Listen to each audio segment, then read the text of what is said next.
It's go time. Hey, everybody. Welcome to the great show, your favorite show, the number one show of all time, just like Retro First Take, back with Skip and Stephen A. Except we're not a debate show. We're not a debate show, We but just end up debating. we just end up debating. That's right, but we're two friends who debate Basically, sometimes. everything you said in that opening was a lie. There's no way this is anybody's favorite show. I mean, it's not even my favorite show. Top 5, though. Yeah, Definitely top five. five. Definitely top. Definitely top 5. Yeah. Top 10? Top 10, though. Top 10. Top 10. I mean, if we're really looking at it, I mean, we're all about top 500 or top 5,000 podcasts. Top 100,000? Yeah. Oh, God. No. We're not getting anywhere with this, are we? Anyway, hey, welcome to episode 16. Sorry, we were just kind of hashing out some feelings real quick. Help us. It's not a strong start to the show for me. I don't know what I was going for there. Neither do I. And I mean, I know you were going for like sad and desperate, but you did it all with your facial expressions, and it doesn't really carry over. No, it doesn't. Can we just start that all over? Can we just scratch that first minute? Hi, everybody. Welcome to the Rollout Show. My name is Bradley, and I'm joined by my co-host, Weston. I'm the host. Thank you. Oh, sorry. I thought we were doing a little... a little reversal? Reverse role Let's play. do it. Yeah, let's do it. Okay. Today on the show, we're going to talk about the finals, because it's the only thing in sports going on. Which finals? The only ones that matter. The Stanley Cup Finals. Dang straight. Also, Sid I Kid. have no idea. I know the Penguins won, but take it away. Sid the Kid winning another ring. Some questionable officiating. It was actually really a thrilling game. It was basically tied 0-0 going into like the last couple of minutes, and then Pittsburgh got one goal, put them up 1-0, and then Nashville, went empty net, try to get an extra man on the ice, and then Pittsburgh got an empty netter to kind of seal the deal. Unfortunately, crushing the hopes and dreams of. I know you were rooting for Smashville. Smash Vegas, baby. Yeah, it was. I'm not making any bones about that. Not really a big Sid the Kid fan. You're just jealous. Not really. I mean, if you think that like star player gets the calls thing is bad in the NBA, I mean, you like PK Subban, right? You remember his interview. I know of him, yes. Yeah, seems like a pretty fun guy, nice guy. Mm-hmm. Really good player as well. Basically, towards the end of that game, Sidney Crosby was literally right next to a ref and was visibly like shoving his face into the ice like over and over again, like picking up his head and then kind of thing. And didn't get called. Nothing. Hockey's stupid. Why do we still play hockey? Hockey's awesome though. But you need to give hockey a shot. They all have lethal weapons. So they do that in football too. The footballs aren't their bodies. Football players aren't running around with swords in their hands. They're running around with helmets and launching their heads at people who are also wearing helmets. Does that really make a difference? A little bit. I mean, it makes a difference, but you're still like launching your head at another moving target that's also launching their head. You can't really accidentally launch yourself at someone. You can accidentally cut someone's jugular with a sword.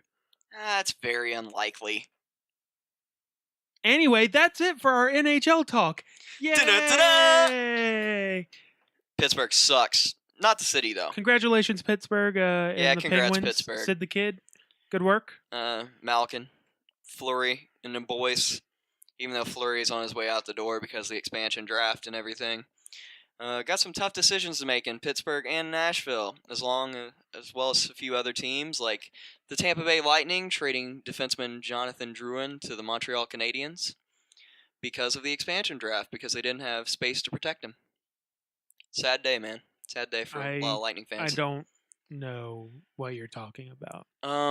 It's basically like the equivalent of they're adding a new team. You know that? Oh, no. I get the expansion draft. Yeah. Sorry. I don't know what players you're talking about. It would basically... I'm trying to put it in like football terms. When you add an expansion team, then you get to protect a certain number of players, and then the expansion team gets to pick from the non-protected players. Right.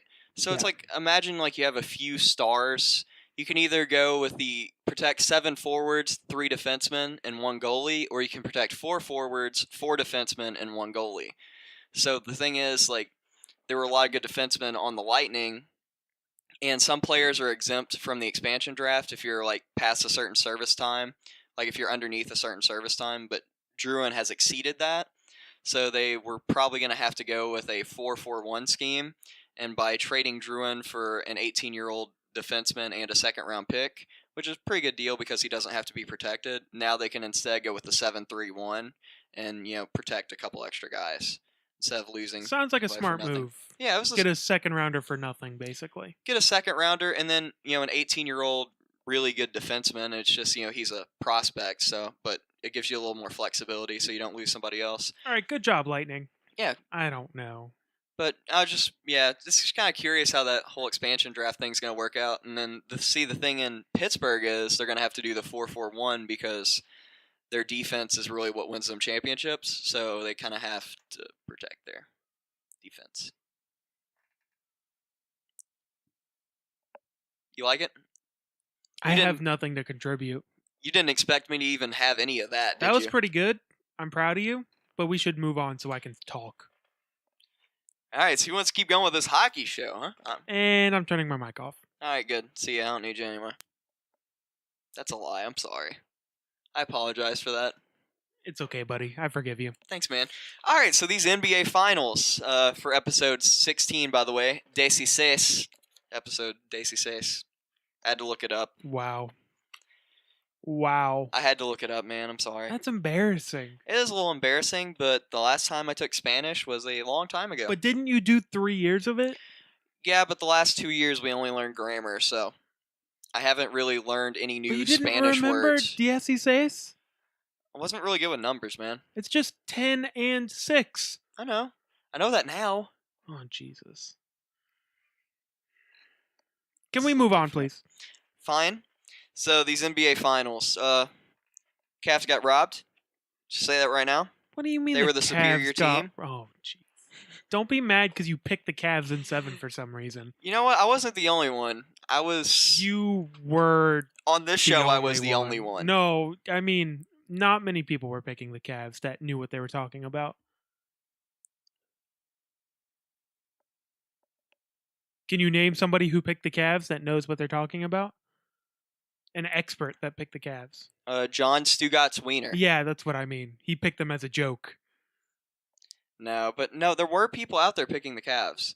The vast majority of experts knew what was going to happen. Well, the vast majority of experts picked Golden State, which, I mean, was understandable. Better team. But I thought, well, yeah, exactly. I mean, a lot of the same people picked Golden State last year, and we saw what happened. I was thinking it was going to be a 7-game series and hard fought, and then, if it wasn't for the collapse and, Golden State's run in Game 3, I mean, it would have been tied 2-2 going back to Golden State. Which would have been awesome. I was really hoping for a 7-game series. Yeah, I really was too. I'm so upset there's no more basketball left.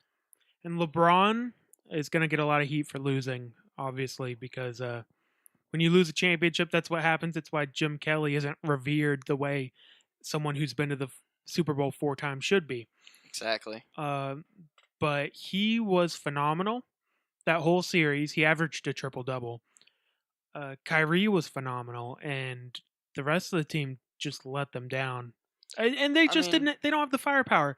The only reason they were in Game 5 was JR was hitting threes from everywhere. I think he was like 6 for 7 from 3. JR is good for that. He'll give you that one game where he hits everything. It was the only reason. JR. That's the only reason it wasn't a 20-point game going into the fourth quarter was JR. He was keeping it close, and LeBron was doing everything he could, but the rest of the team was doing nothing.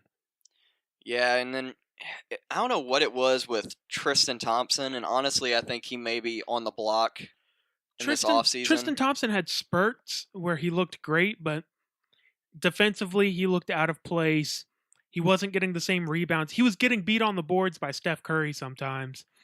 And offensively, he's a liability. And it made Kevin Love kind of switch his game from being more of an offensive threat, kind of more scoring, to where he kind of had to pick up the slack getting rebounds. And he was great at rebounding. Scoring, I don't want to come down too hard on Kevin Love. He didn't No. really. His shooting percentage wasn't great. He wasn't amazing offensively, but when you're only getting like 9 or 10 shots a game, it's tough to get in a rhythm, Right. especially when the only shots you're taking are threes. It's tough to get in a rhythm like that. Kevin Love, I still think is a great player. I think the main problem with the Cavs right now is their best 4 players, they can't have all 4 out at the same time against the Warriors. If they have Tristan Thompson and Kevin Love out at the same time, they are horrible defensively. Mhm. Kevin Love's too slow, and Tristan Thompson, I don't know what his deal is because he's super athletic.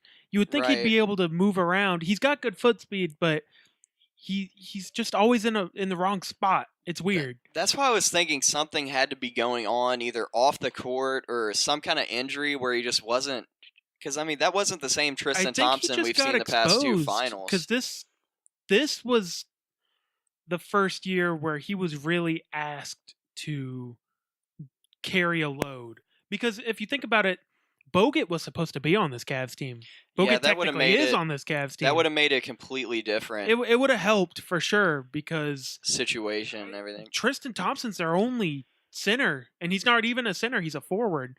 And then you have to think Andrew Bogut going back to Golden State. I mean, he'd basically be the Zaza Pachulia of the Cavs. You know, that's what his role was. Well, he's a better Zaza. He is. He's a Zaza that's not dirty, that sets better screens that aren't always moving, Great at defense. and a great passer. Exactly. He's horrible offensively, but he's such a good passer that you can get away with it.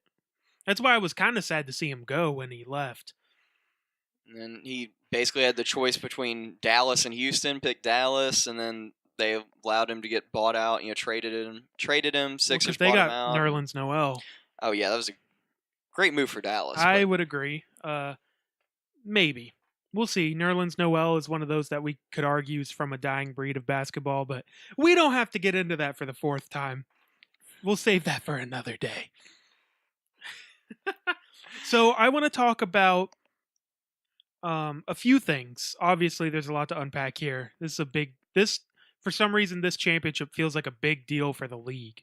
yeah, it really does. In arguably a negative way. So we got a lot of stuff to kind of unpack.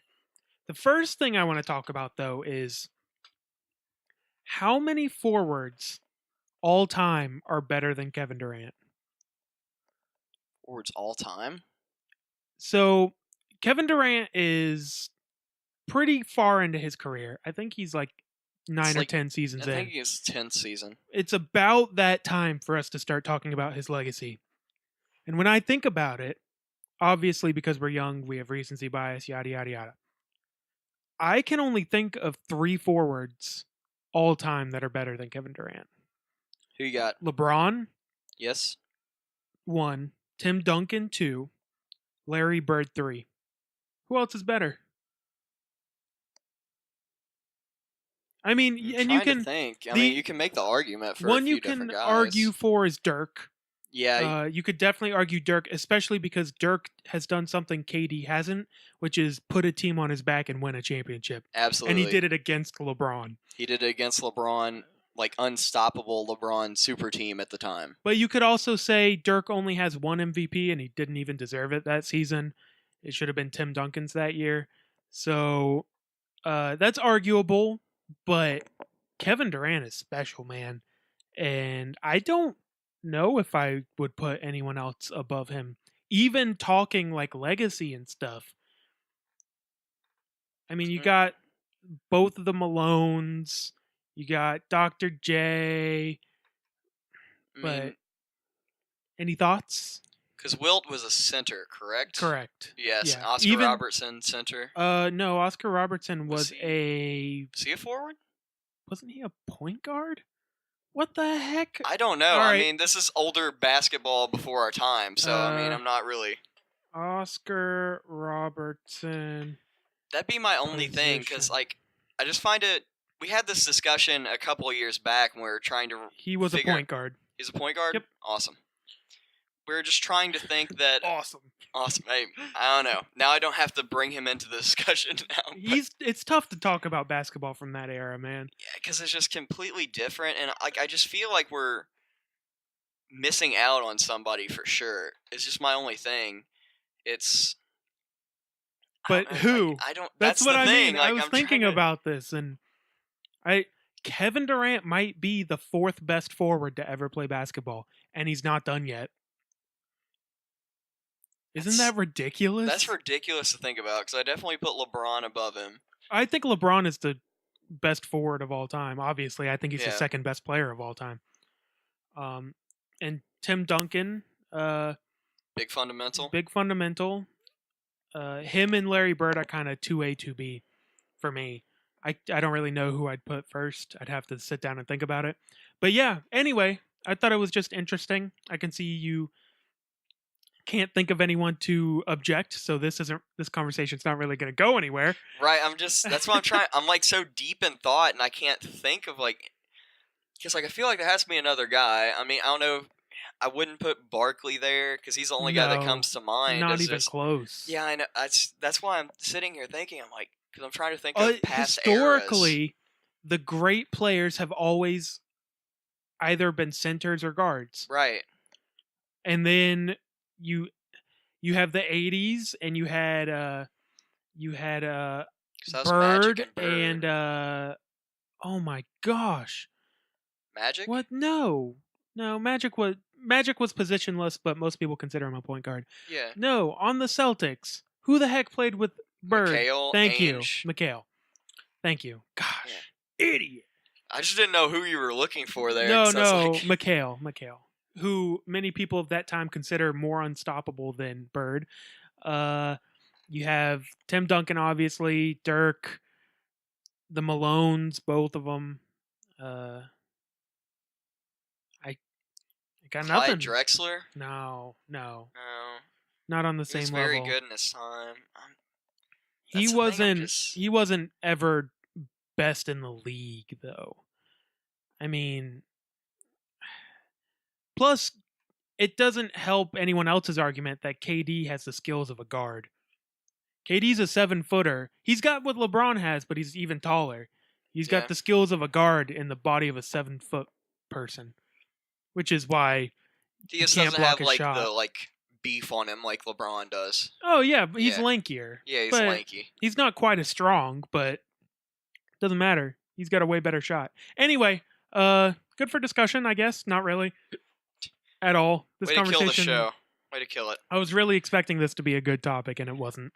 So Hey, you know what? I appreciate you taking the shot. I just like, I don't know. it's one that needs some thought. It That's needs fair. some thought. That's fair. Yeah, it needs some thought before I can really. This is a non-podcast conversation Right. that we can sit down on 2K and go through some historical rosters. And then just, those 89 Bulls really like. Oh, Anyway, so the finals. What the Warriors are doing? You think it's bad for the league? You think it's good for the league? Overall, bad for the league. Okay.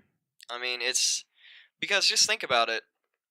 So many people were just sitting there like, I mean, why am I even watching the playoffs right now? I mean, I'll keep up with it and like maybe watch a minute or two here and there and keep up with it on my phone, but I'm not gonna like set aside a block of time to sit there and watch the series when it's like everybody knows it's gonna be Golden State and Cleveland, and then most people were thinking, hey, it's gonna be Golden State just winning it all.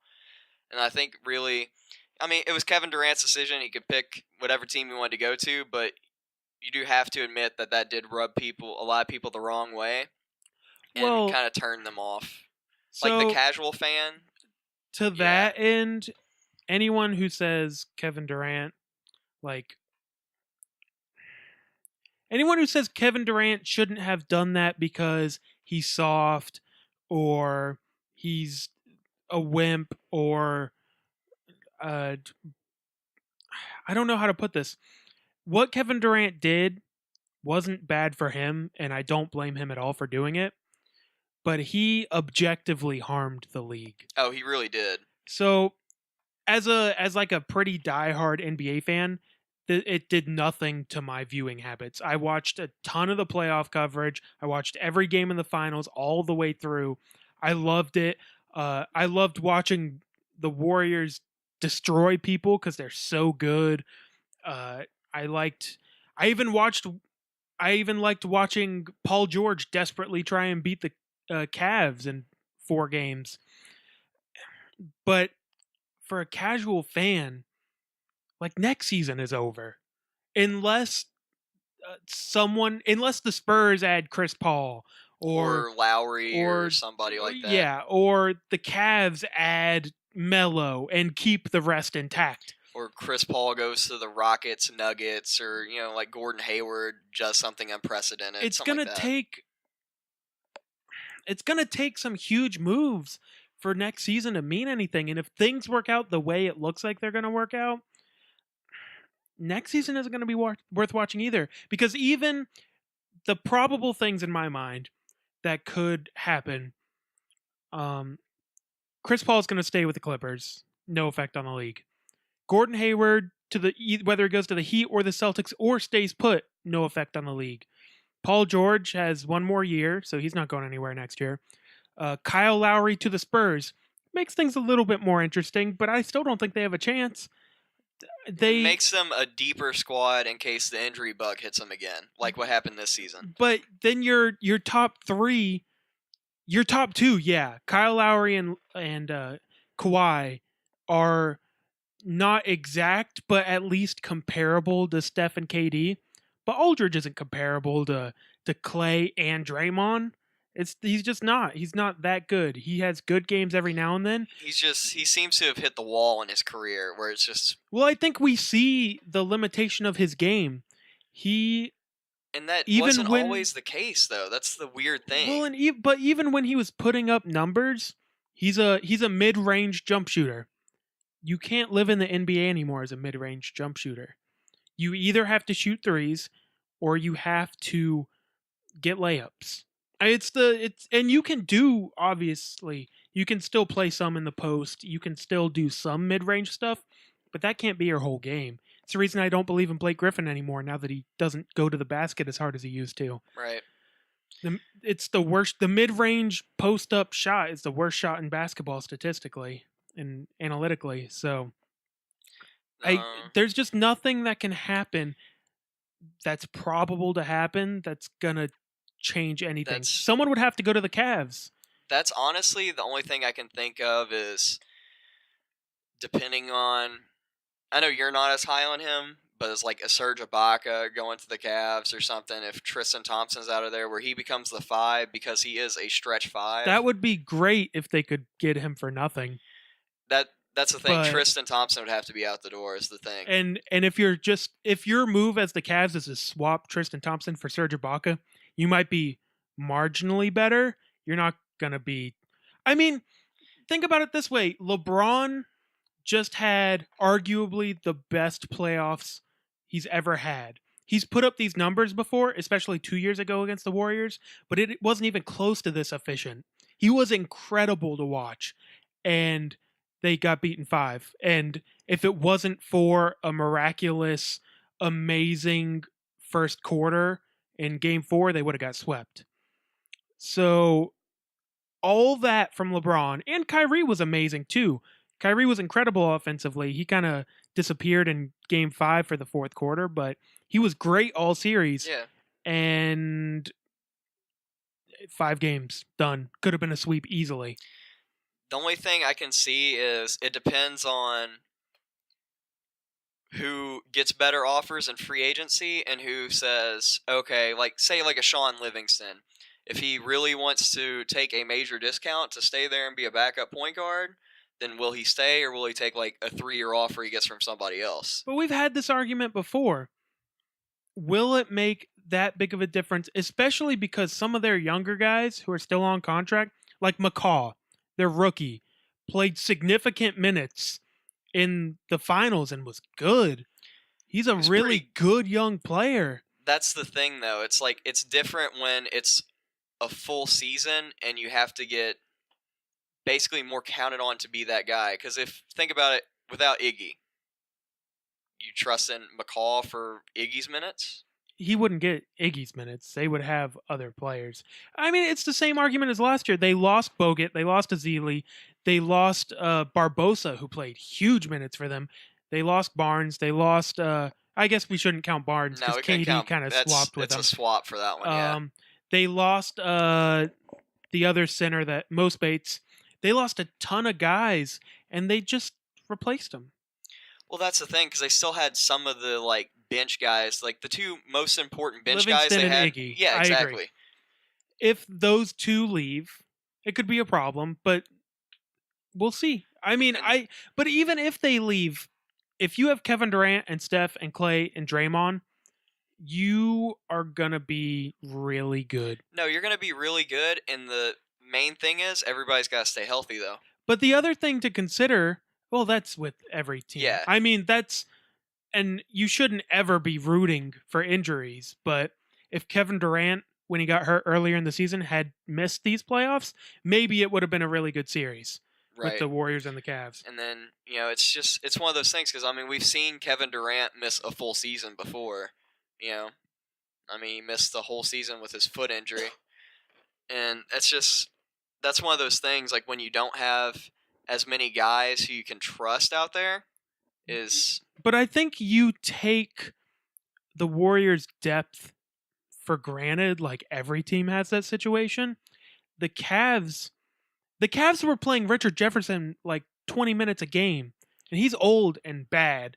And next year he'll be another year older. Next year Darren Williams will be another year older. He's horrible. Darren Williams is gonna stay there. Yeah, he was just anyway. Ring chasing. Oh, I mean, that's so bad. I mean, he was the equivalent of like Bogut, but Bogut got hurt, That's the only difference. It's the other, like, the Warriors' top competitor right now is the Cavs, and they're only getting older on the bench. Sure, their starting five may be young and spry, other than LeBron. Well, he's still pretty spry, but he's not young. Their bench is really old. Kyle Korver and Richard Jefferson and Darren Williams and their hype man, whose name I never remember, but got a technical for no reason in Game 4. Oh, Damian Jones. I mean, he's just there to be there. He's there to be the hype man. Yeah, I mean... That's the thing, and with like Kyle Korver, he's like the Ray Allen of this team. Like, he's the Ray Allen of LeBron's Heat. I mean, he's just there to be a spot-up shooter. I mean, that's what he's doing. I mean, so his game can kind of age a little bit. A little bit, but you can't get so old that you're lost defensively and unathletic and can't play anymore defensively, especially against these Warriors. Because basically right now, the Cavs have to design a team to beat the Warriors. Because even if something happens to the Warriors, that's the team of the future. And you have to design a team that's athletic enough to guard the perimeter, that's better at defense. God, the Cavs were bad defensively. So many layups. Well, that was the thing. That was the story the whole season, though, is they just seem to not care defensively. But even LeBron wasn't worried about it coming into the playoffs. He was like, oh, we'll be fine. We'll be fine. We have a secret weapon. We'll be fine. What was the secret weapon? To not be able to play Kevin Love and Tristan Thompson at the same time?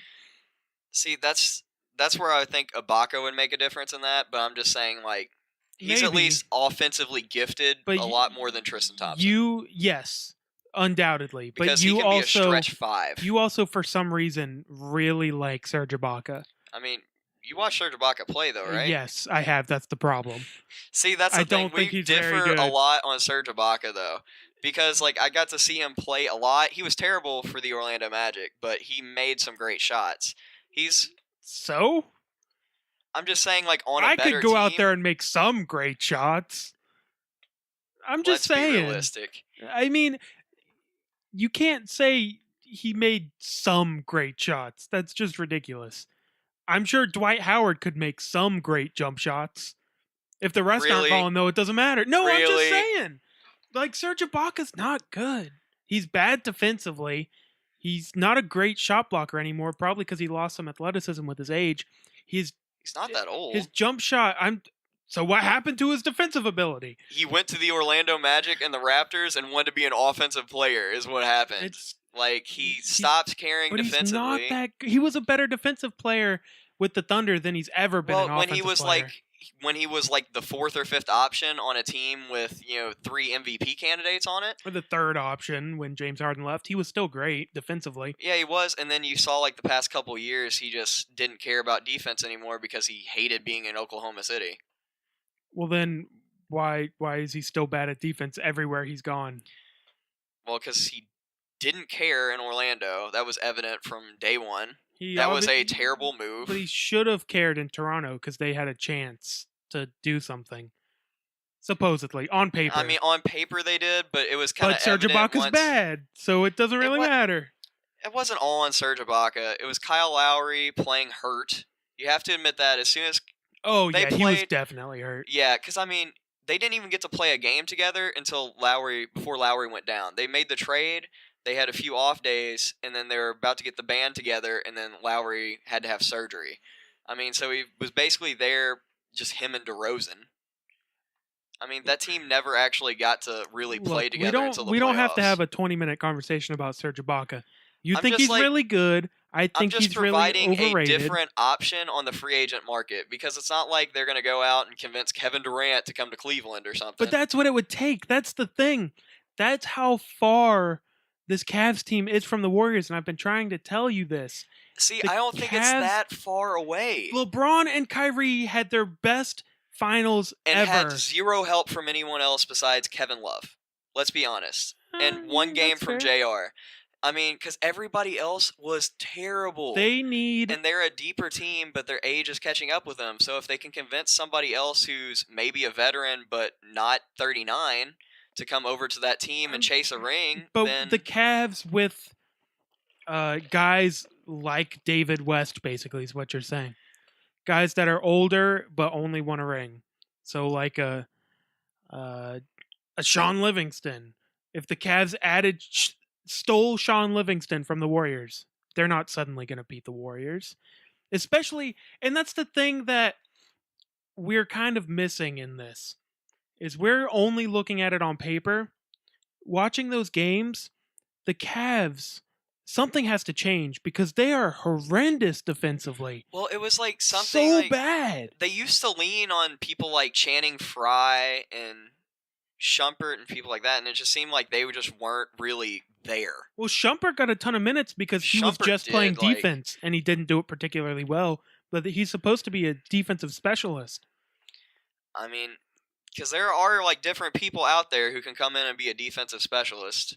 Like one of my favorite players, Tony Allen. Just saying. And it was partially their perimeter defense, but I was way more concerned that the Warriors consistently got open layups and dunks. See, that's where when they brought in Andrew Bogut, that was what he was there to stop. But then, I mean, he got hurt, so I mean, you couldn't really do anything about that. It's tough for me to believe that one player can fix that. Well, no, it's not just the one player can fix that. It's like it's a defensive collective system. Yeah. It's a collective, but if you add a couple pieces to it, like they tried to do, it just didn't work out. I mean, they tried to add Darren Williams to kind of help out on the perimeter, but it showed that his age had... I mean, Patrick Willis. He hit a brick wall. Bad. God, yeah, I mean, but when they brought him in, it was like, okay, not bad. You're I remember taking a flyer. Us thinking it was a decent signing. Because why not? I mean, low risk, and I mean, he was one of the greatest players in the league, and we all thought he was anyway. Yeah, I mean, and then you brought in Andrew Bogut, basically to go in there and play great defense and bully his former team. Yeah, it's fair. But I also think you are being overly optimistic about the next couple of seasons. And see, I think you're being overly pessimistic about the next couple of seasons. I just know what I just saw. I just saw LeBron go up against one of the greatest teams ever put together. And they're coached incredibly well. They play impeccable defense. They're just shout out to Mark Jackson. They're a great team. I mean, Mark Jackson is the one that started the defensive culture there. Yeah. But I mean, Kyrie was incredible and got some amazing shots to go in, but Klay was all over him that whole series. And I don't care if Klay was bad offensively. That's what his job is on that team. Well, that and three-point shooting. And his three-pointers weren't falling, and I don't care because his defense was great. Draymond his defense is always great. I don't. The team's just so good, man. We'll see. See, I It'll just take an injury or something. I've just seen too many of the unstoppable teams just write everybody else off now, just go down, and not be that. There's just other factors that go into this. Right now on paper, oh yeah, they look unstoppable. Like 4 potential Hall of Famers on that roster, but the difference is what teams are you talking about? Basketball teams or other basketball, sports? I'm more talking like other sports. I know it's like the Because star power in basketball yeah, I was drives just things, gonna but say, we've seen it in basketball too. the NBA, unlike any other sport, is most reliant on player talent. Football and baseball have a little bit of inherent randomness in them. Basketball, generally speaking, if you have the better players, you're going to win a 7-game series. Obviously, like 2011, it doesn't always work out when LeBron James is afraid to post up JJ Barea. And then you also have what happened with Kobe and Shaq in LA. I mean, you have the Pistons winning a finals against them, and then you have the split. That stuff happens. I mean, especially when you have such a great young team, star power together, stuff happens outside of on court. But they won before then. They won more than they lost. Yeah, exactly. My point is, generally speaking, obviously you're right. Sometimes these teams don't work out, but generally it's due to, like, with the Lakers, player animosity with each other. It's due to LeBron being afraid of the moment in 2011, which I think at some point he would admit that's what happened when he lost to the Mavericks and should have won in 4. It's something not basketball related. It's something mental. It's something social. Something. These Warriors, they're all best friends. They're not. It seems like they're not going to go anywhere. And if they were going to have a mental collapse, it was this season. It was, if they lose Game 5, oh crap, it's happening again. But they had the mental fortitude. The shots went in, yeah. But and the same thing with Kevin Durant. Kevin Durant had never won one, but the moment wasn't too big for him, and they won, which eventually LeBron did too. But I don't know. I'm just not a big believer into the unstoppable team. Like, they play great this year, one of the greatest teams of all time, if not the greatest team of all time. But I mean, you just see that happen where teams lose a couple of pieces and then it's just not the same. And then, like, I mean, look back, Shaq and Penny were best friends. We're really young. It didn't work out. I kind of relate that similar to like the young Oklahoma City Thunder with KD, Westbrook, and Harden. They're all young, different egos get in the way, and it doesn't work out. I don't think that's a great example because that's just the only one that like came up in my Russell mind. Westbrook It was mainly is not a good teammate as far as playing wise. I'm sure he's a great person. But they were all like best friends. Like, oh yeah, we're all like best friends at the time and are still friends. That's like the only thing. Well, I don't think KD and Russell Westbrook are. They're not. Yeah, that's damaged right now. But him and Harden are still best friends, and Harden's friends with KD. KD says Russell Westbrook, like, I would have expected like a congratulations or something, and he still hasn't talked to him. I mean, honestly, I don't blame Russell Westbrook for doing that. I probably would do the same thing. But yeah, neither one has reached out to each other since it went down. But see, like, at the time, they were all deemed as, like, best friends. Yeah, and stuff happens. Players split up. But unlike football, when you lose a couple pieces, the whole thing can sort of collapse. In basketball, yeah, losing Sean Livingston would be really bad. They would be fine. They may be marginally worse, but it's all about star talent in the NBA. Generally, people can get hurt, stuff can happen, but unless something radical happens or someone gets hurt, they're just gonna win again next year. But see, that's why games aren't on paper. I mean, we can just talk about like right now, but that's the thing. We're just gonna have to wait and see what really happens because right now, if players regress, it happens. Absolutely. I mean, like, even if they end up taking discounts and keeping Iggy, I mean, he's pretty old. Like, Iggy's getting way up there. I think he's the same age as LeBron. No, he's not. Yeah, he's like 32. He's not I 32, think we've he's actually 36. argued about this before. I think we've had this exact argument on the podcast before. Are you Google how old is Andre Iguodala? That's what I'm I'll doing wait. right now because honestly, I remember talking because Andre Iguodala was in the league before LeBron. How is it taking you this long? Because he didn't pop Oh up. my god. I'll do it. He's loading right now. Andre Iguodala is He is 33. okay. Same age as LeBron. So he's getting older, yeah, and he's not the same physical freak that LeBron is. But he's got. It's not like they're asking him to carry the team. He's the fifth Well, because option. he's there for defense though, so that's like one of those things. Like, But they don't need him, especially now that they have Kevin Durant. Which, thank you for this segue. Kevin Durant is a way better defender than I remember. I mean, he's really good defensively. It's just the thing is like,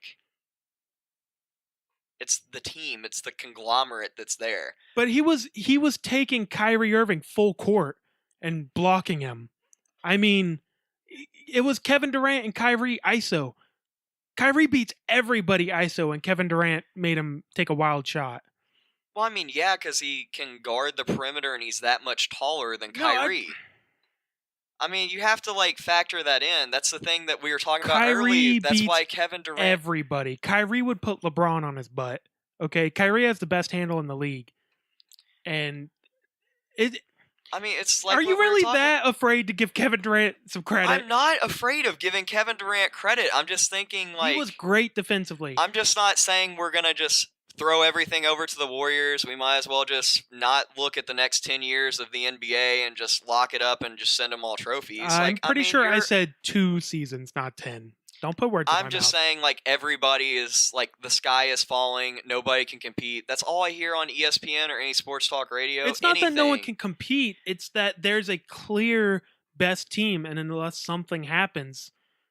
That's part of the. We just don't know yet. That's part of the problem with the NBA, though, is it's so much based on player talent. More than any other sport, almost always, the team with the best players wins. It's just probability. It's looking on paper in the NBA works better than any other sport. Would you agree with that? Yeah, for the most part. That's why. And I'm not worried. As a diehard NBA fan, I'll still watch. I'll still love it. But casual fans, I mean, especially regular season games now, who cares? I mean, that's the main thing. Cares? And that's where the ratings are falling anyway. And you even saw the ratings falling in the playoffs. And then that's why, like, Kevin Durant saying the stuff like, oh, I don't care about what the fans think. I mean, that's cool and all. Like, you can believe that in your heart. You might not should say that, like, out and about. Well, I think Kevin Durant, we need to give Kevin Durant a tiny bit of credit here. He's taken more LeBron. Now you spoiler. Here's where my point's going. He's taken more crap about this publicly and probably privately than any player in any sport since LeBron made the decision. I mean, think about all the crap he's had to deal with. Yeah, that probably wasn't a good look, but he's thinking about it from his perspective. He's probably tired of listening to fans tell him he ruined the NBA. Like, he didn't ruin the NBA. He made it slightly less competitive for the next few years, and it's something he had the right to do. He did what was best for him, and he's probably tired of listening to gas bags and that's mainly like the media, like, and reporters asking questions. But like, I mean, I'm sure it comes from fans too. Going to other stadiums and listening to the fans. I mean, you're badger in the NBA. Like, I mean, LeBron gets that every day, and then LeBron's up there, like, he answers the questions. And that's the thing. Like, you have to still get up there and answer the questions. And I mean, he's kind of always been like that, or at least the past few years, been like really. He's been negative towards the media. And I don't know why. He seems like a very introverted person, and I'm sure he doesn't like all the attention, whatever. for the most part, I think he's handled himself well. He's made a few comments that weren't great. He hasn't handled himself as well as LeBron. Um, but I think overall he's done fine and deserves a little bit of credit of what he put up with this season. No, I'm pretty sure he put up with, a lot, but I mean, honestly, a lot of it was just the whole team. That's the whole thing. Like, they all had his back and everything, and it's like, that's what Draymond's role really is on that team, is to take everyone's crap and then make it about him instead of everybody else. That's really his role. It's motivational part of it, leader and instigator. And the villain. That's really what he does. To protect the other guys, I don't want to say emotionally, but you know what I mean. Like, he's the guy that takes criticism and throws it back in your face. I don't know. I think Kevin Durant is undeservedly criticized for something that he had every right to do, and I'm happy for him.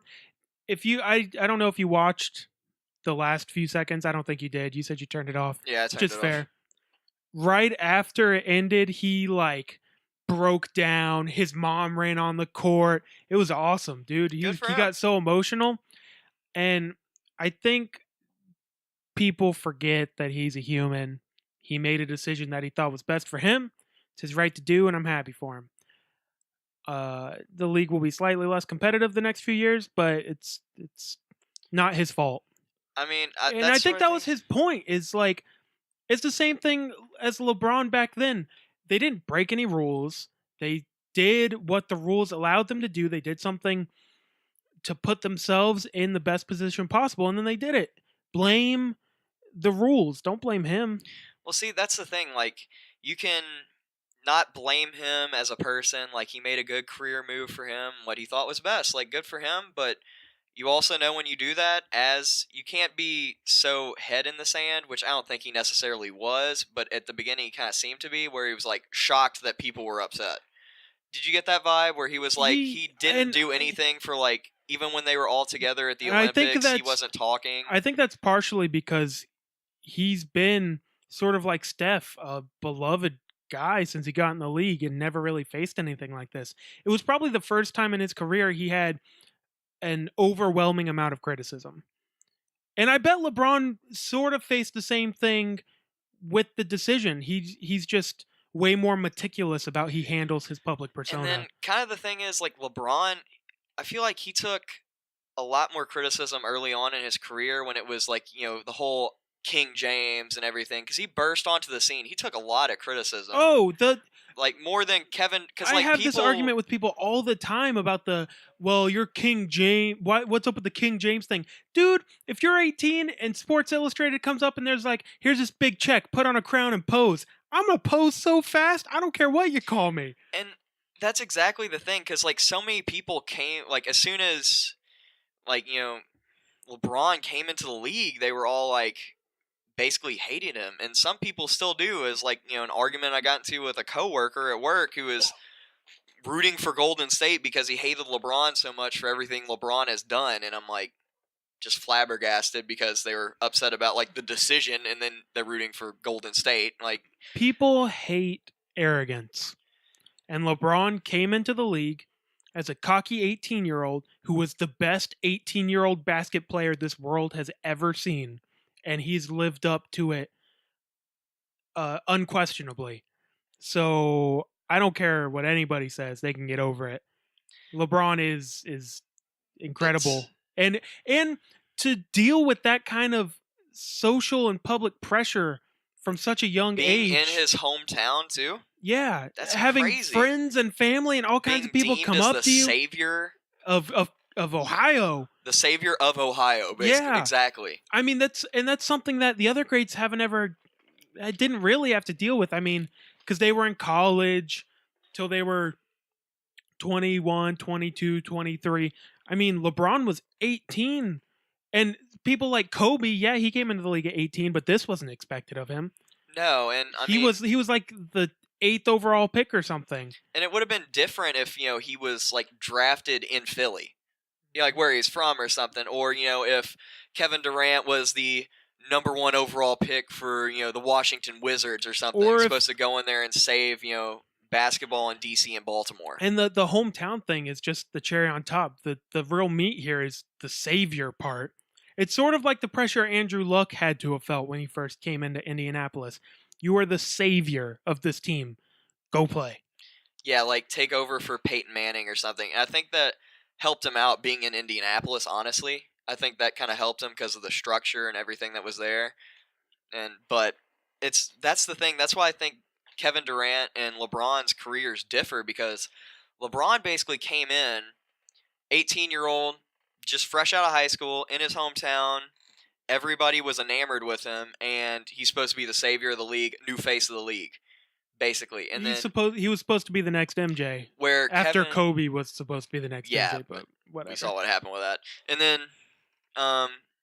then basically you have Kevin Durant, who was deemed as the second overall pick. You know, he's the second best prospect. He's no Greg Oden, all this stuff.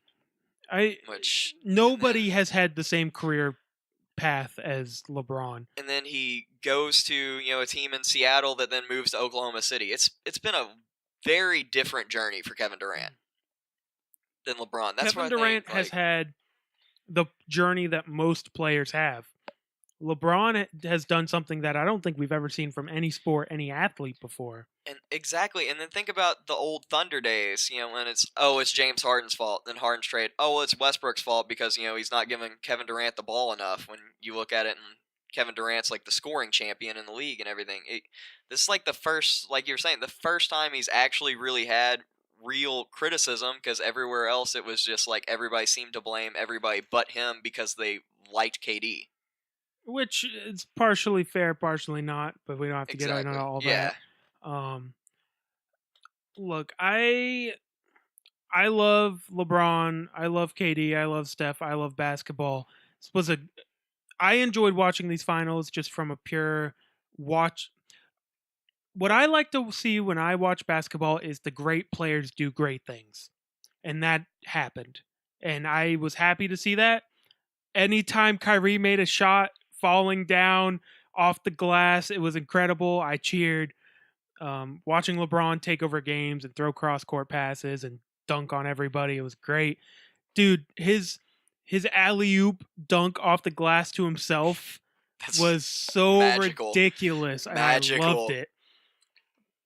I thought it was a good finals overall. I'm a little worried about the next couple years in the NBA, as far as the casual fans and whatnot, but I'm excited. It's a good time to be a basketball fan, I think. And you heard it here first. Kawhi Leonard to the Cleveland Cavaliers. Kawhi Leonard to the Cavs. Here's an interesting hypothetical. KD is a free agent. What if he went back to OKC? It'd be like the reverse of LeBron, but just much sooner. And way too accelerated. Because LeBron at least waited for things to kind of cool down in Cleveland. And he called it his college process, like his 4 years in college, because, he never went to college, and he's like, I'm going to team up with D-Wade, go down to Miami, live the life a little bit. That's kind of how he related it, and he's like, it's time to come home. And that also shows just how much LeBron obviously cares about his hometown and the Cavs and all that, and that his heart never really left Ohio. Or it was all just a secret ploy for them to get good players. Because in LeBron's first, what did he play, 9 years in Cleveland before he went to Miami? Oh, it wasn't that much. Was it 7? I think it's probably like 6 or 7. We'll go with 7. In his first 7 years with Cleveland, his best teammate was either a limping Shaq or Mo Williams. Oh, goodness. So he leaves Cleveland because they obviously can't put a team around him. And obviously they're really bad. Who could have seen that coming? Then they get Kyrie. Then they get Andrew Wiggins. Boom, LeBron's like, I got some players now. I'm going home. It was all a long ploy. Flip Andrew Wiggins for Kevin Love, which at the time we all thought was going to be the number 2 to LeBron. Turns out he was the number 3. It's all good. And now he's got a team. So he just has to do it again. He's just got to switch teams again. Oh, so you're buying into the hype that after next season LeBron's going to the Lakers or Clippers? No, here's what you do. If you're LeBron and you are, If you're LeBron and your only goal is to get Cleveland one more ring, here's what you do. Next season, first things first, you waive your no trade clause, okay? The Cavs trade LeBron James for Anthony Davis and a pick. LeBron finishes the season as a Pelican. He's like, oh, yeah, New Orleans. Yeah. Signs with the Cavs. Now your big four is Kevin Love, Kyrie, LeBron, and Anthony Davis. Boom, done. Or he finishes out in Cleveland and then leaves next year to join up with D Wade and Jimmy Buckets in Chicago. I actually don't think that would really work out well. No, that'd be horrible. That'd be what horrible. are you doing? D Wade's not even good anymore. What No, are you I doing? don't. Hey, I'm just thinking it. Or what happens to me in 2K when you make a big trade with the Celtics for a draft pick. You know, the Celtics trade Isaiah Thomas and Avery Bradley to you for the number 3 pick, draft Ben Simmons, and then sign LeBron. You know, that's what happens. Anyway, how are we doing on time? We are at 55 minutes. Is there rolling anything on 56. else with the finals you want to talk about? Anything we didn't touch on? We pretty much got everything. Something that was pointed out to me. Let's see what happens with Warriors fans these next couple of years. Why? What do you mean? Like, just seeing how... It was something I heard on some sports talk radio show. It might not be, like, a great point of discussion or anything, but it's like, let's see what happens with, like, Warriors fans these next 2 years, because a lot of them were, like, saying, oh, everything that happened isn't bad for the league and, like, all this stuff, you know. Oh, well, I mean, that's any fan. We can single like, out the Warriors right now. Yeah. But when the LeBron thing happened in Miami, Miami fans loved it. Yeah, this, like, radio person, I can't remember who it is right now, but they were talking, like, comparing it back to the Yankees dynasties or something, if we're going to see and something if you like were that. in New York, you loved it. Everybody else hated it. So we could single out the Warriors, but if for some reason the Banana Boat crew wanted to join up in Orlando, you would love it. You'd be hyped. Or in Memphis. You know why I would love it, though? Because I get to see some darn good basketball. There you go. That would be sweet. Wouldn't it? I mean, that good basketball is so close. You go to a lot more games. You know it. I would, actually, instead of, like, one ever. Hey. It's okay. You don't like to get out much. I just don't like watching the Magic. Yeah, that's true. Hey, you have to admit, like, that was a pretty good game for, like, 2.5 quarters. It was. The Magic had a 1-point lead at halftime. Why are we talking about this on the podcast? The people don't even know what game we're talking about. We're talking about the Orlando Magic versus the Golden State Warriors, where the Orlando Magic had a 1-point lead at halftime. And lost by, like, 20. Yeah, hey, that's every game. Anything else with the finals you want to touch on before we jump over to Florida Man? Oh, don't really have any more to comment except it sucked. Wow. Kidding. Any other topics you want to talk about? We got time. I was talking about, Jim McElwain and Mike White got extensions at the University of Florida. The only thing I was thinking about is, what do you think of the extensions for college coaches who aren't anywhere close to having their contracts expire? I mean, it's the university's money. I don't really care. We probably don't have time or the desire to get into the deeper conversation of how this is incredibly exploitative of the student athletes who are working for nothing. But I don't really care because the university would it's their money. If it's in the athletic budget. So as long as the University of Florida isn't jacking up tuition to pay for this, I could care less. Jim McElwain will eventually get fired and have like 5 years left on his deal and then just get paid for the next 5 years. Good for him. Right. I mean, honestly, it's kind of like Jim McElwain. I mean, as what happens with most coaches, you either hang around too long and get shown the door or you get fired. I mean, that's really what happens. So really you just get fired. Very few coaches actually retire.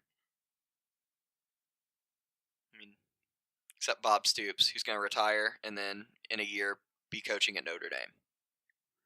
Why, if you're Notre Dame, though? Bob Stoops. I mean, guess because it's they think he's really good. I guess a lot of people think he's really it's good. a marginal upgrade over Brian Kelly. That was like a discussion. I think we've even had this discussion before. Like, two of the most overhyped coaches in football Brian are like Kelly and Bob Stoops. Yeah, but That's if why it's a I great had fit. to pick, I would rather have Bob Stoops. I guess. I mean, he kind of has the Mark Richt thing going on, except kind of sometimes shadier dealings than Mark Well, Richt. he has the Mark Richt thing going on, where it's 10 wins every season. Yeah. You're gonna get 10 wins every season. You're probably not gonna do any better, but you're gonna get 10 wins every season. And I think he seems to get more respect than Mark Richt ever got, because like it would seem like even if Georgia and Oklahoma had like identical records, Oklahoma was getting the better game. Well, in Oklahoma, Bob Stoops did win a title, correct? In 2000. year 2000. Was it 2000? Okay. 2000 on the dot. He got a title. It sort of validates it a little bit. Mark Richt never really came close. The one season in the SEC we championship both know. game when Bradley's tears. when the pass from Aaron Murray to It was Conley, right? to Malcolm Mitchell was intercepted by Conley, who caught it and then fell at the 2-yard line, and the clock ran out. But it's okay. It's fine. It's fine. No hard feelings for Bradley. Nothing. He's never fazed by University of Georgia shortcomings. I hate you, Blair Walsh. Come on the pod, man. Blair Walsh, hit us up at the Rollout Show. You're unemployed right now. You got nothing better to do. Yeah, hey. Ooh, we can make this a trio podcast.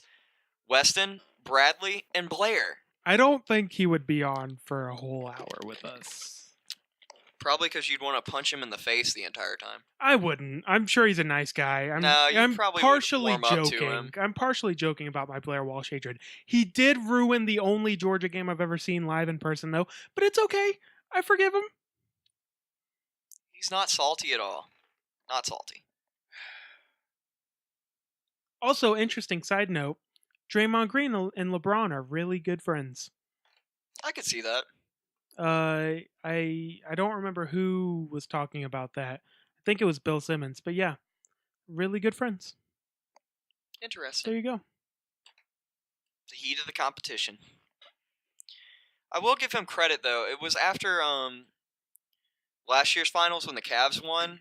He did seem to kind of flip the switch, and he was out there showing like really good sportsmanship, like shaking everybody's hands and like congratulating them and stuff. And then it's like, I don't know I think it is kind of like he just plays an act and then kind of like flips it off. Oh, it's an act. Yeah. I mean, nobody is like that, and if he was really like his persona, his teammates would despise him. He would be so annoying. There's no way he acts like that all the time. I don't see it anyway. I don't know. Yeah. Anyway, Okay. It's about that time. It's time for Florida Man. Florida Man. It's time. Why Let's do you hear always it. ruin my intro? It's kind of what I do here. Don't copy me. It's kind of what I do here, though. When you think about it, I just ruin things. I gotta scroll past Andre Iguodala. Here we go. Are you ready? Go for it. Here's the headline. Florida man distracts police with chicken dance so pal can flee. Ooh, I like it. Well, And not condoning the behavior. I'm also tired of headline. trying to hide names, so we're just going to do it. I don't Okay, care. go for it. This is all public knowledge, so it probably doesn't matter. A Florida man who did the chicken dance to help his friend flee from the police couldn't flap his arms enough to evade arrest when officers found a pill containing heroin in his car. Oh, okay. Shane Forsyth, 44, was arrested May 11th on a charge of drug possession when officers pulled over his car on Southeast Walsh Terrace. He was driving erratically, and it appeared he and a passenger were wrestling over the steering wheel. The SUV had a missing left headlight, an extremely cracked windshield, and 2 bald tires. Okay. He pulled into a driveway for the traffic stop. He got out of the vehicle and began to do the chicken dance to distract the officer. While he was dancing, the passenger got out and tried to hide in front of the car. The officer saw the passenger and told him to put his hands on the hood. The passenger complied, but kept taking his hands off. He then ran behind a nearby house where officers, canines, and a helicopter were sent to look for him. The passenger was not found. Oh, so he did do the chicken dance enough. What? He Uh, actually got away? Forsyth told the officer he didn't have a driver's license because it's been suspended for years. They searched the SUV and found the pill with heroin. It's not mine, it's the passenger's. I don't know what that is, said Forsyth.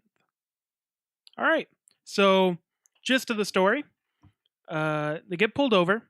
The driver gets out of the car and starts doing the chicken dance. So the passenger tries to hide in front of the car. Then the Great cop, plan. the cop is like, "Dude, I see you. Put your hands on the hood." So he does, but he keeps taking his hands off, almost as a show of testing the officer. Then he takes off and hides behind a house and is never to be seen from again. While his buddy, the driver, got arrested. That's pretty good. That was a good one.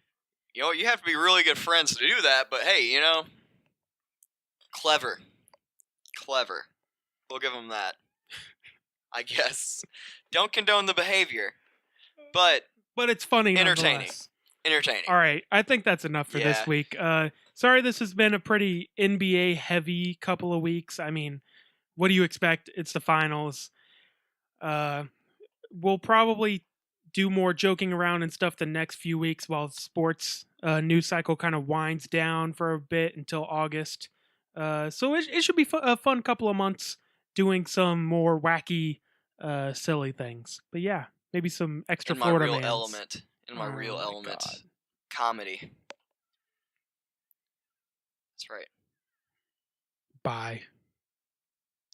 See ya. Thanks for joining us. Make sure to follow us on Twitter. And somebody will be more active on the socials. That's right. Our intern Lucy will definitely be tweeting out a whole lot more. Somebody will be more active on the socials. Yes, they will. It's Lucy. Goodbye. We have a dog who tweets for us. Ruff, ruff. All right. Bye, guys. Have fun. See ya.